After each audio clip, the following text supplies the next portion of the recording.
Ticket to ఫినాలేకి సంబంధించినటువంటి మనకు plans chart ఉంది కదా, దానికి సంబంధించి ఎవరికి ఎన్ని పాయింట్స్ వచ్చాయి అంటే నిన్న నైట్ వరకు హౌస్లో జరిగినటువంటి టాస్కుల పరంగా అంటే ఈరోజు మొత్తం కూడా జరిగేటువంటి టాస్కులు మొత్తం 8 టాస్కులు జరిగినాయి. ఈ 8 టాస్కుల్లో ఎవరికి ఎట్లా పాయింట్స్ వచ్చాయి, ఎవరు గెలిచారంటూ ఒక్కసారి అయిపోయినాయి. మీరు నైట్ ఎపిసోడ్ వరకు చూసిన వాటి గురించి కూడా లైట్గా చెప్తా. దాని తర్వాతకి ఈ రోజు జరగబోయేటువంటి టాస్కులు ఎలా జరుగుతాయి, ఎవరికి ఎవరికి జరిగింది అంటూ చూద్దాం క్లియర్గా. వీడియోలోకి వెళ్ళే ముందు లైక్ చేయండి ఫ్రెండ్స్, లైక్ చేయండి, సబ్స్క్రైబ్ కూడా చేసుకోండి. ఇక మనం రీక్యాప్ చేసుకుంటే ఫస్ట్ ఇమాన్యుయల్, కళ్యాణ్, రీతు వీళ్ళ ముగ్గురు మధ్య ఫస్ట్ టాస్క్ జరుగుతుంది. జాగ్రత్తగా వినాలి, అవసరమైతే మీరు కూడా రాసుకోండి. ఎవరికి ఎన్ని పాయింట్స్ వచ్చినాయో తెలుసుకోవాలి అని క్యూరియాసిటీ ఉంటే అది చేసుకోండి, లేకపోతే మామూలుగా వినేసేయండి. ఇమాన్యుయల్, కళ్యాణ్, రీతు వీళ్ళ ముగ్గురు ఫస్ట్ టాస్క్ ఆడారు. ఇది మ్యాథమెటిక్స్ సంబంధించినటువంటి టాస్క్. ఈ టాస్క్లో ఇమాన్యుయల్ గెలవడం జరుగుతుంది. ఇమాన్యుయల్ గెలిచిన తర్వాత వీళ్ళ ముగ్గురులో రిమైనింగ్ ఇద్దరు ఇంకా గేమ్లోనే ఉంటారు. ఇది అబ్జర్వ్ చేయాలి. రిమైనింగ్ ఇద్దరు వాళ్ళకు ఒక అవకాశం, ముగ్గురు పోటీ పడేటప్పుడు వాళ్ళకి 2 సార్లు అవకాశం దొరుకుతుంది. అలా అవకాశం రాని వాళ్ళకి సింగిల్ అవకాశమే ఉంటుంది. మీరు చూసుకుంటే సంజన గారికి ఒకటే అవకాశం దొరికింది, ఆమె ఎలిమినేట్ అయిపోయింది. ఆ రకంగా చెప్తున్నా. ఇక్కడ ముగ్గురు ఆడినప్పుడు రిమైనింగ్ ఇద్దరికి మరొక గేమ్ ఆడడానికి అవకాశం దొరుకుతుంది. అది ఫస్ట్ రౌండ్లో ఇమాన్యుయల్ గెలుచుకొని తన పక్కన ఉన్నటువంటి ఒక బ్లాంక్ ఉంటుంది, బ్లాక్ది. ఆ బ్లాంక్ ఉన్నటువంటి ఆ బ్లాక్ది కూడా తన రెడ్ కలర్ బ్లాంక్ తోటి అతను ఫిలప్ చేసుకుంటాడు. ఆ రకంగా 2 బ్లాంక్స్ అతనికి వస్తాయి అనమాట. 2 బ్లాక్స్ అనుకోండి, 2 బ్లాక్స్ అతనికి వస్తాయి. దాని తర్వాతకి మరి ఇమాన్యుయల్ నీకు చుట్టూ ఉన్నటువంటి నీ 2 ప్లాంక్స్కు సంబంధించి, నీ 2 బ్లాక్స్కు సంబంధించి నీ చుట్టూ ఎవరైతే ఉన్నారో వాళ్ళతోటి నువ్వు నెక్స్ట్ టాస్క్ ఆడాలి అని చెప్పగానే ఇమాన్యుయల్ అనుకుంది ఏంటంటే, వాస్తవంగా చెప్పాలంటే ఇమాన్యుయల్ కావాలనే సంజన గారిని సెలెక్ట్ చేసుకున్నారు అనేది క్లియర్. నాకు తెలిసి సంజన గారితో చేసి సంజన గారు మీరు గెలిస్తే ఒకవేళ నేను ఓడిపోయినా ఇంకో మీతో ఆడి నా దగ్గర ఉన్నటువంటి బ్లాక్స్ కూడా నీకే వస్తాయి అని చెప్పడం అనేది పచ్చి అబద్ధం. అది 100% మీరు యాక్సెప్ట్ చేయాల్సిందే అది. ఎందుకంటే ఆమె అయితేనే కొంచెం ఈజీగా ఉంటుందేమో, నేను గెలిచేసుకుంటా, మిగతా వాళ్ళతో ఎవరితోటైనా నాకు కష్టం అనే విధంగా ఫిక్స్ అయ్యే అప్పటి సంజన గారు చాలా వరకు చెప్పారు, లేదు లేదు నువ్వు నన్ను ఎలా సెలెక్ట్ చేసుకుంటావు అని చాలాసేపు వారించారు. కానీ మనోడు చెప్పింది అంటే, నేను ఓడిపోతా కదా, నేను ఓడిపోయినా నీకు వస్తాయి, నాకున్నాయి మొత్తం నీకు వస్తాయి అన్నాడు. ఉత్త తుస్సు శుద్ధ తప్ప అది, 100% అది ఉత్తదే. సంజన గారే ఈజీగా ఓడేయచ్చు అనే కాన్ఫిడెన్స్ తోటి అతను దిగిన రంగంలోకి. కానీ సంజన గారు చాలా పోటీ ఇచ్చారు. ఆమె హ్యాండ్స్ అవి మొత్తం ఆల్మోస్ట్ పీల్ అయినట్టు, అంటే పైన స్కిన్ ఉంటుంది కదా, అవి మొత్తం లైట్గా ఇట్లా లేచిపోయింది. అంత అసలు ఊహించలే ఆ స్థాయిలో సంజన గారు గేమ్ ఆడారు. కానీ ఫైనల్గా ఇమాన్యుయల్ ఖచ్చితంగా ద్రోహం చేసిండు సంజన గారికి, నో డౌట్. అక్కడ తర్వాత ముసలిగా నీరు గారుస్తుండు, కానీ అది వేరే విషయం. సరే, అతను గేమ్ ప్లాన్ అయి ఉండొచ్చు, నేను సంజన గారితో గెలుస్తా, నాకు ఇంకొక అవకాశం దొరుకుతుంది, ఇంకో ప్లాన్ దొరుకుతుంది, దాని తర్వాత చూస్తున్నాం అనుకుని కూడా ఉండొచ్చు.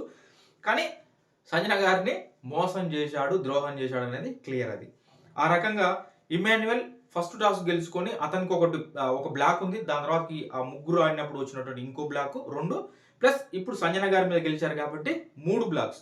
ఈ విధంగా ఇమాన్యుయల్కి 3 బ్లాక్స్ అతనికి వస్తాయి అనమాట.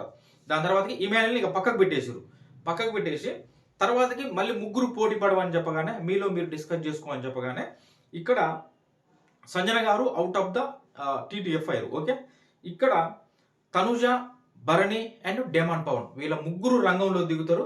కానీ నెక్స్ట్ లెవెల్ ఇచ్చిందబ్బా భరణికి అండ్ డేమాన్ పవన్కి. తనుజ ఏం మాత్రం తగ్గలేదు. అసలు మీరు చూశారు కదా ఎలా జరిగిందో ఆ టాస్క్ అనేది. నిజంగా నెక్స్ట్ లెవెల్ ఆడింది తనుజ. ఫైనల్గా గెలుచుకున్నది కూడా తనుజ. చాలా తెలివిగా ఫ్లవర్స్ పైనుంచి పడుతుంటే, వీళ్ళు ఫస్ట్ రౌండ్ తెచ్చుకున్నటువంటి ఫ్లవర్స్ ఉంటాయి కదా, వాటిని పట్టుకునే ఇక వీటిని నాటుకుంటే చాలే, మిగతా వాళ్ళని నాటకుండా చూసుకుంటే సరిపోతుంది అని డేమాన్ పవన్ ఎక్కువగా ఉండు. దాని తర్వాత భరణి గారు కూడా అలాగే ఉన్నారు. కానీ తనుజ అలా లేదు, ఎట్లాగా పెట్టనీయట్లేదు. ఇప్పుడు ఇంకాస్త టైం ఉండొచ్చు, మళ్ళీ ఫ్లవర్స్ వేస్తుందంటే ఖచ్చితంగా బిగ్ బాస్ టైం ఇస్తాడు అని క్యాచ్ చేసి పోయింది. ఇక్కడ లేదు, ఆ మడ్డు దగ్గర లేకుండా తను వెళ్ళిపోయి పైనుంచి పడ్డటువంటి మళ్ళీ ఫ్లవర్స్ కూడా వాటిని ఏరుకొని వచ్చింది. తనుజ ఏరుకొని వచ్చింది కదా అని చెప్పేసి తర్వాత భరణి గారు కూడా వెళ్ళి తెచ్చుకోరు. రీతు కూడా డేమాన్ అని చెప్తుంది, అరే డేమాన్ తెచ్చుకోరా అయ్యా అంటే, డేమాన్ అంటాడు ఏమంటాడంటే, వీటిని కాపాడుకుంటే సరిపోతుంది, ఏముంది నాది ఒక్కటి ఉన్న చాలు, వాళ్ళది ఒక్కటి కూడా లేకుండా చేస్తా ఫ్లవర్స్ని అనే విధంగా డేమాన్ ఉంటాడు. కానీ ఫైనల్గా చూసేసరికల్లా అందరూ ఉంటారు అక్కడ. బిగ్ బాస్ బజర్ మోగిస్తాడు. బజర్ మోగించేసరికల్లా అక్కడ ఉన్నటువంటి ఫ్లవర్స్ని కౌంట్ చేసుకుంటే తనుజకి ఎక్కువ ఫ్లవర్స్ ఉంటాయి. ఎలా తనుజ ఎక్కువ ఫ్లవర్స్ ఉన్నాయి అంటే తను మళ్ళీ కూడా తెచ్చుకుంది కదా, ఆ రకంగా తన చేతిలో ఎక్కువగా ఉన్న ఫ్లవర్స్ అవి పెట్టేసింది. ఆ రకంగా భరణి గారు కూడా తెచ్చుకోరు, కానీ కొంచెం ఒక 5 తక్కువైనాయి ఆయనే. తనుజ ఒక 5 ఫ్లవర్స్ ఎక్కువగా ఉండడం వల్ల తనుజ ఈ రౌండ్లో విన్ అయ్యింది. ఆ రకంగా తనుజ విన్ అయ్యి ఈ ముగ్గురులో తన ఉన్నటువంటి ఒక బ్లాక్ తర్వాతకి ఇంకొక బ్లాక్, 2 బ్లాక్స్ అనేది తనుజ గారి దగ్గర. సేమ్ ఇమాన్యుయల్ గారు తర్వాత ఎలా ఆడారో తన చుట్టూ ఉన్న వాళ్ళతో ఒకరితోటి, ఇక్కడ కూడా తనుజ కూడా సుమన్ గారితో అయితే నేను గెలవగలుగుతాను అని అనుకుందేమో, కానీ మొత్తానికి సుమన్ గారిని సెలెక్ట్ చేసుకుంది. సుమన్ గారు అండ్ తనుజ వీళ్ళ ఇద్దరు కూడా నిన్న నైట్ ఎపిసోడ్ అయిపోయిన తర్వాత జరిగింది టాస్క్ లైవ్లో. అది వాటర్ ట్యాంక్స్కి సంబంధించి plus water tanks plus house support ఖచ్చితంగా ఉండాలి ఈ టాస్క్లో. ఆ రకంగా ఈ టాస్క్ జరిగింది. ఈ టాస్క్లో మరొకసారి ఏమైందంటే సుమన్ గారు ఇక్కడ బాగా అసలు ఎక్స్పెక్ట్ చేయలేదు. సుమన్ గారు బాగా టైట్గా ఆడారు. అంటే అతను హార్డ్ వర్క్ ఇట్లాంటివి కొన్ని బాగానే ఆడుతున్నారు సుమన్ శెట్టి. ఈ రకంగా సుమన్ శెట్టి గారు ఆడుతారు. అటు తనుజ ఏం మాత్రం తగ్గలేదు. చేతులు మండిపోతాయి. అది ఆ తాళ్ళు 2 చేతులతో పట్టుకొని అట్లా ఉండడం అంటే అంత ఈజీ కాదు. మొత్తానికి ఇవి మొత్తం లాగేస్తాయి. కాబట్టి ఫైనల్గా వాటర్ విషయంలో అక్కడ సంజన గారు కరెక్ట్గా ఇద్దరికి కరెక్ట్గా వాటర్ పడేలా ట్రై చేశారు. అప్పటికి కొంచెం ఎక్కువగా సుమన్ గారికి పడ్డాయి. దాని తర్వాతకి చూసే వాళ్ళు ఏమనుకుంటారు అని చెప్పేసి ఇక్కడ ఉన్నటువంటి వాళ్ళు కూడా కొంతమంది మళ్ళీ తనుజకు కూడా వాటర్ పోయడం జరిగింది. ఆ రకంగా మొత్తానికి ఫైనల్గా తనుజకి సరిగ్గా అక్కడ ఉన్నటువంటి సపోర్టర్స్ కరెక్ట్గా బ్యాలెన్స్ చేసుకోమని చెప్పలేదు. మీరు ఈరోజు ఎపిసోడ్ వస్తుంది అది చూడొచ్చు. అక్కడ సుమన్ శెట్టి గారికి భరణి గారు ఒక్కరే చాలా స్ట్రాండ్గా నిలబడ్డారు. నిలబడి ఆయన చెప్పినటువంటి ఇన్పుట్స్ సుమన్ శెట్టి గారికి బాగా ప్లస్ అయినాయి. ఇలా ఉన్నటువంటి వాటర్ ట్యాంకు తనుజ చూస్తేనేమో ఇలా బ్యాలెన్స్, లేదంటే ఇలా బ్యాలెన్స్, అంటే గట్టిగా లాగి పట్టుకోవాల్సి వస్తుంది ఎప్పుడు చూసినా చూడే ఆమె. అదే సుమన్ గారిది ఏంటంటే చాలా రిలాక్స్డ్గా అతను ఆ ట్యాంక్ ఇలా ఒరగకుండా ఇలా ఉండేలా బ్యాలెన్స్ చేసేలాగా మ్యాక్సిమం ట్రై చేశారు. అలా బ్యాలెన్స్ అయినప్పుడు పెద్ద ఎఫెక్ట్ ఉండదు సుమన్ శెట్టి గారికి, ఆ తాడు మీద అంత ఎఫెక్ట్ పడదు. ఆ రకంగా భరణి గారు ఇచ్చినటువంటి ఇన్పుట్స్ తోటి సుమన్ గారు కరెక్ట్గా దాన్ని పాటించుండు, పర్ఫెక్ట్గా అతను నిలబడగలిగిండు. ఇక్కడ తనుజకి సరైన ఇన్ఫర్మేషన్ ఇవ్వలే. మధ్యలో మీరు అబ్జర్వ్ చేస్తే సంజన గారు కూడా చెప్తున్నారు, అరే కొంచెం యాక్చువల్గా ఆమె చెప్పకూడదు, ఆమె చెప్తుంటే కూడా ఇక్కడ ఉన్నటువంటి ఇమాన్యుయల్ వాళ్ళు వారిస్తారు, నువ్వు చెప్పబాక అట్లే ఉని అంటారు. మనకు ఒక రౌండ్ అంటే లైవ్లో ఒక్కొక్కసారి అట్లాంటి సిచ్యువేషన్లో మనకి ఆ ట్యాంక్ చూపించడు. ఇప్పుడు మనకి ఎపిసోడ్లో చూపించడం కానీ లైవ్లో చూపించట్లేదు చాలా వరకు ఏంటిది అనేది, అంటే ఎలా ఉంది ఆ పొజిషన్, ఎన్ని వాటర్ పడుతున్నాయి అనేది చూపించడం లేదనమాట. ఇక్కడ అది చెక్ చేసుకు మనకు ఒకసారి చూపించినప్పుడు అర్థమైంది. ఆ వాటర్ ట్యాంక్ అనేది ఆల్మోస్ట్ ఇట్లా బెండ్ అయిపోయింది. ఏం లేదు, కొద్దిగా ఇట్లా అంటే కింద పడిపోతుంది తనుజది. అప్పుడు సంజన గారు ఇనిషియేట్ తీసుకుని మరీ చెప్పింది, సంచాలకులుగా చెప్పకూడదు కానీ చెప్పింది. దాని తర్వాత వాళ్ళు అట్లే ఏం పర్వాలేదు అన్నారు. అది రాంగ్. నాకు తెలిసినంత వరకు అయితే లైవ్లో చూసినప్పుడు నాకు అదే అనిపించింది. అరే ఎందుకు వీళ్ళు అలా అన్నారు, కొంచెం ముందుకు లాగి పట్టుకుంటే ఆ వాటర్ ఇలా వెనక్కి వెళ్ళకుండా ఆ ట్యాంకు ఇట్లా ఉంటుంది కదా మంచిగా, అవతల సుమన్ శెట్టి గారికి క్లియర్గా అవుపడుతుంది కదా, అలా ఉంచితే బాగుండాలని అనుకున్నాం. మేబీ వాళ్ళు తనుజ అనవసరంగా కన్ఫ్యూజ్ అయిపోతుందేమో, ఎందుకులే అనుకున్నారేమో. కానీ మొత్తానికి ఆ రకంగా అది బ్యాలెన్స్ తప్పి ఏదైతే సంజన గారు అనుకున్నారో వెనక్కి వాటర్ పడిపోతుందిరా కొంచెం గ్యాప్ ఉందని అన్నట్టుగానే ఒక్కసారిగా అది బ్యాలెన్స్ తప్పి ఆ వాటర్ కింద పడిపోతుంది. ఆ రోజు ఇప్పుడు మనకు వచ్చినటువంటి ఫస్ట్ ప్రోమోలో అదే ఉంటుంది అనమాట ఈ టాస్క్లో. ఆ రకంగా తనుజ గారు అవుట్ ఆఫ్ ద టీటీఎఫ్ అవుతారు. సుమన్ గారు తనుజ దగ్గర ఉన్నటువంటి 2 బ్లాంక్స్ అండ్ సుమన్ గారి దగ్గర ఇప్పుడు 1, మొత్తం కలిపి సుమన్ గారి దగ్గర 3 బ్లాక్స్ వస్తాయి అనమాట. ఇప్పటి వరకు ఇమాన్యుయల్ దగ్గర 3 బ్లాక్స్, సుమన్ శెట్టి గారి దగ్గర 3 బ్లాక్స్ అయినాయి.